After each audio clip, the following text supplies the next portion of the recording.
Nós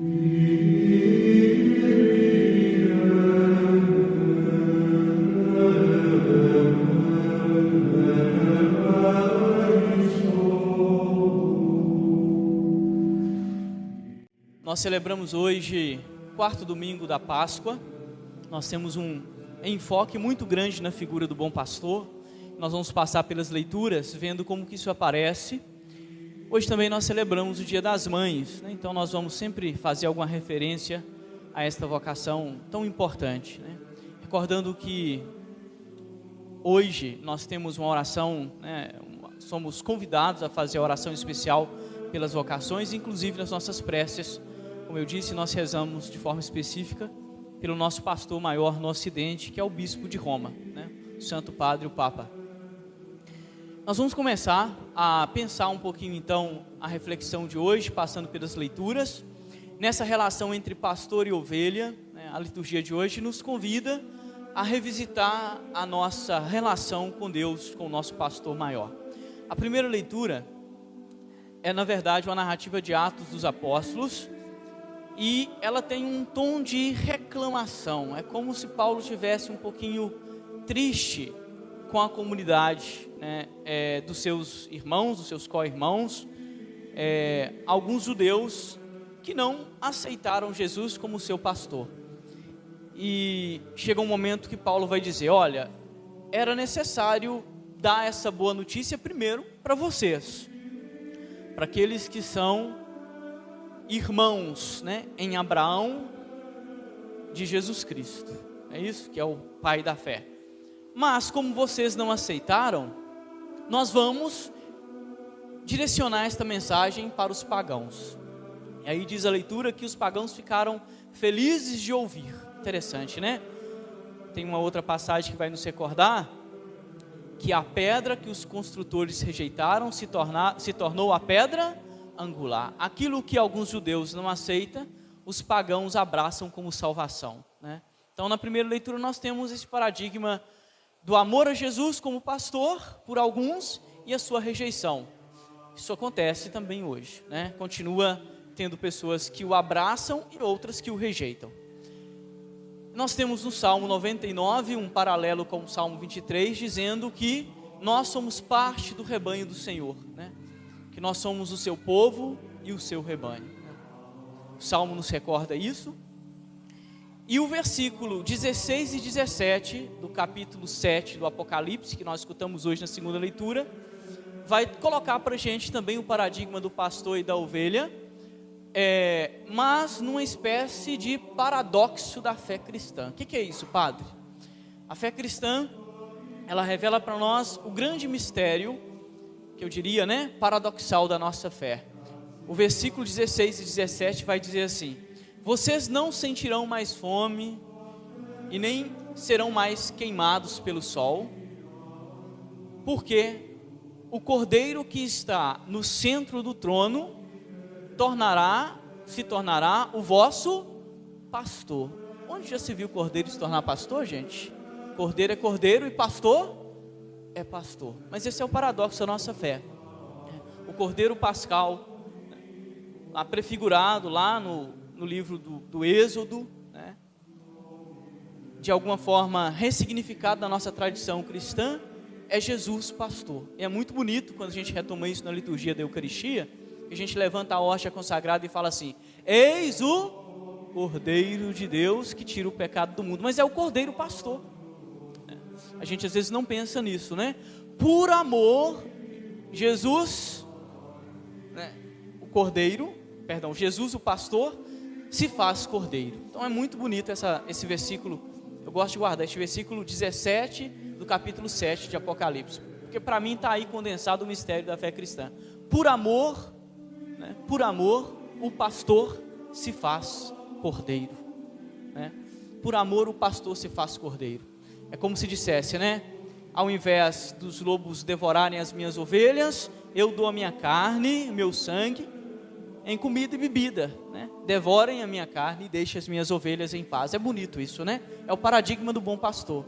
O bom pastor dá a vida pelas suas ovelhas. É por isso que ele se torna ovelha, né? Como comida para os lobos ferozes.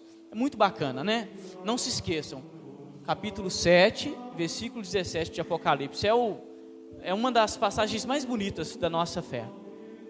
E o Evangelho traz para a gente algo também, mais que trazer algo, traz para a gente a reflexão fundamental sobre o pastoreio de Jesus, em algumas frases lapidares, que fica no nosso coração como uma provocação. A primeira frase é: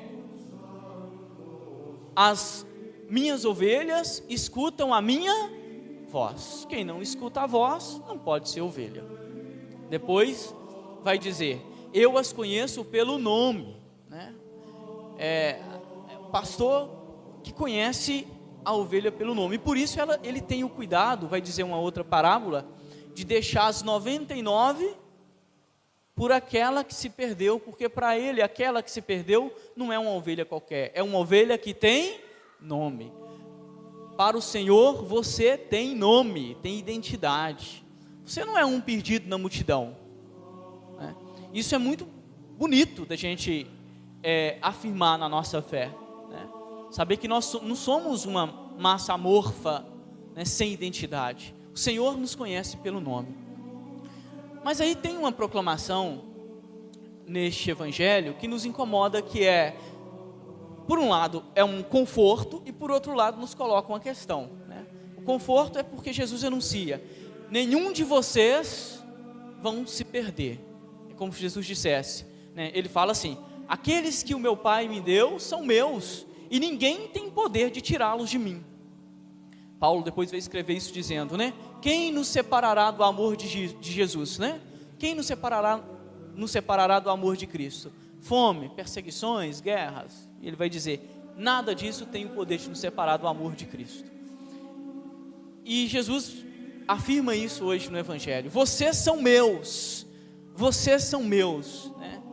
Direcionado ao coração de cada um de vocês, né? Oxalá vocês pudessem escutar hoje esta voz do Senhor que diz: você é meu. Ninguém, nenhuma pessoa, nenhum poder pode tirar vocês de mim. E aí alguém poderia perguntar: mas padre, por que existe então as pessoas que se afastam da fé?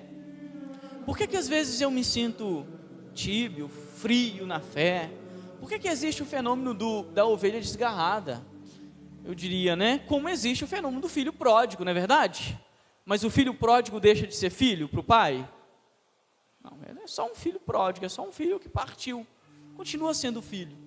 Assim também o fenômeno dessas ovelhas desgarradas que o Evangelho fala tanto, né, que se perde por aí, continua sendo ovelha.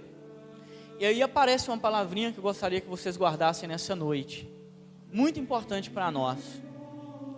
Às vezes, para a gente ter essa autopercepção, o que é isso, né? Esse nos perceber como ovelhas leva muitos anos, muito tempo, não é fácil a gente assimilar e acolher no coração essa palavra do Senhor. Parece fácil, mas não é fácil. Às vezes a gente vai ficar o tempo todo nessa luta, né, entre a ovelha e o cabrito que existe dentro de nós, né? Entre o filho mais velho que permanece e o filho mais novo que vai embora. Essa luta no nosso coração é constante, né? E aí eu recordava na missa de manhã, e quero recordar para vocês, uma santa da minha devoção, Santa Teresa d'Ávila, né? Sempre falo que para mim, além de, né, não é simplesmente, né, por ser uma doutora da igreja, mas realmente ela merece esse título. E Teresa d'Ávila, ela para mim é um exemplo, né, de alguém que fez essa caminhada da autopercepção, né, da autopercepção. Quando a gente pensa, por exemplo, que Teresa d'Ávila passou 30 anos, não é nem 3 dias, nem 3 meses, nem 3 anos, 30 anos sem perceber o amor de Deus na vida dela, ao ponto de olhar para o túmulo e falar: e se não existir mais nada? E aí entra o elemento da fé, porque olha só, falar que o Senhor é o meu pastor, enquanto Deus te dá pasto, é muito fácil. E não se assustem com a palavra pasto, né? A gente gosta de recordar, por exemplo, que em italiano a palavra comida é pasto. Daí veio o antipasto, né? Então, enquanto o seu pasto está verdinho, você tem comida na sua casa, está trabalhando, é fácil falar que o Senhor é pastor, não é isso? Mas e quando o pasto seca? E quando o seu dinheiro não dá para comprar o básico no supermercado? Está acontecendo isso com muita gente. E quando o seu dinheiro não dá mais para abastecer, este abuso, né, que nós estamos vivendo mundialmente, né, por causa de especulações e de guerras, aumento de preço de tudo, né? E quando falta o seu trabalho, tem 3 anos que a pessoa está lá procurando trabalho e não acha, tem que viver de cesta básica, doada por instituições. Vai lá na praça Serra Lima falar para aquelas pessoas que estão deitadas lá que o Senhor é pastor. Veja como elas vão acolher isto. Como elas acolhem isto, né? É aquilo que Jesus fala para Tomé. Ó Tomé, você está falando que eu sou o Senhor e seu Deus porque você está me tocando, não é isso? Mas felizes são aqueles que não veem e acreditam. A verdadeira fé é mesmo na ausência de pasto, proclamar que o Senhor é o pastor e nada falta. É aí que está a fé. Falar, o Senhor é meu pastor, tendo comida na mesa, né? Tendo dinheiro para bancar a sua vida como bancava antes, isso não é um problema, não. Aliás, até está pressuposto que o Senhor é o pastor, né? Por isso que eu falo que às vezes é um processo de uma vida inteira acreditar que nós somos parte deste rebanho, porque nós não vivemos a vida inteira só em altas planícies, não é verdade? Ninguém tem pasto verde o tempo todo. Nós passamos por crises, quando não são financeiras, são afetivas, não é isso? Às vezes a pessoa está numa boa condição financeira, mas por dentro ela está arrebentada, porque perdeu a esposa, perdeu um filho, porque foi passado para trás no trabalho, na empresa. Nós passamos por crises morais, não é verdade? Por doenças na família, que o dinheiro não compra. Nós passamos por crises. Aí eu quero ver você falar, o Senhor é meu pastor. É aí que a sua fé é provada no fogo. E é importante o padre dizer isso de vez em quando, porque tem muita gente que fica vendendo um cristianismo água com açúcar por aí afora. E nós não podemos esquecer que a fé cristã, ela sempre nos coloca nessa perspectiva de provocação. A nossa fé é a fé de um Deus que venceu, mas que venceu a partir da cruz, né? Que gritou, Eli, Eli, lama sabachthani, Senhor, Senhor, oh meu Deus, por que me abandonastes? É uma ocasião para pensar na nossa fé, né? O Senhor é o meu pastor. Como que eu digo isso quando o pasto está seco? Né? Você que deve estar, né, pode estar passando por alguma crise aí. Como que é a sua oração nessa noite? Como que isso sai hoje do seu coração? Com todos os problemas, né, que nós enfrentamos na contemporaneidade. Não é fácil não, né? Não é fácil não, é muito difícil. Por isso a fé é um exercício. Recordo de novo isso, né? Como nós exercitamos o nosso corpo, exercitamos a nossa mente, nós precisamos de exercícios espirituais para fortalecer a nossa fé, para que nós possamos crer que Ele realmente é o nosso pastor e que nada nos falta, né? Mães, em Cristo sejam pastoras dos seus filhos, amém? Eu quero terminar essa homilia, falar no bom pastor, recordando de um pastor que foi padre, pai e mãe. Este pastor tem um nome, se chama Padre Zezinho. Faleceu tragicamente no acidente de carro na quarta-feira, foi enterrado na sexta. Padre Zezinho, quando estava em Itanhumi, alguns conhecem a história, outros não, como bom pastor, percebeu que tinha uma família que tinha 2 filhinhos, um de 2 meses de idade e o outro de 2 anos. Alguns contam, não sei muito bem a história certinha, mas que ele foi buscar a criancinha de 2 meses e depois levou junto a criança de 2 anos. E o Padre Zezinho ficou lá em Itaiumi, 28 anos. Ele dedicou a vida de padre, esses meninos, né, que se chamam Tiago e Alex, foram os 2 filhos do padre Zezinho. Ele dedicou a vida de padre à comunidade, ao cuidado desses garotos, né? Os 2 são médicos hoje. Os 2 são médicos, né? Dedicou a vida ao estudo e à formação desses garotos. E quando eu tive lá na minha cidade, no velório do padre Zezinho, o caixão dele estava assim. E aí nós começamos a missa, o Alex não tinha chegado ainda, o Tiago também não foi para Itaiumi.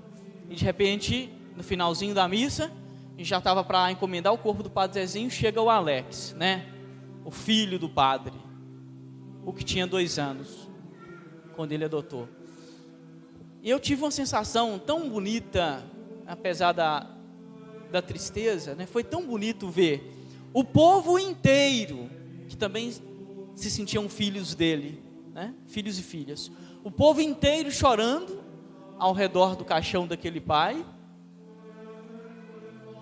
e o filho, né?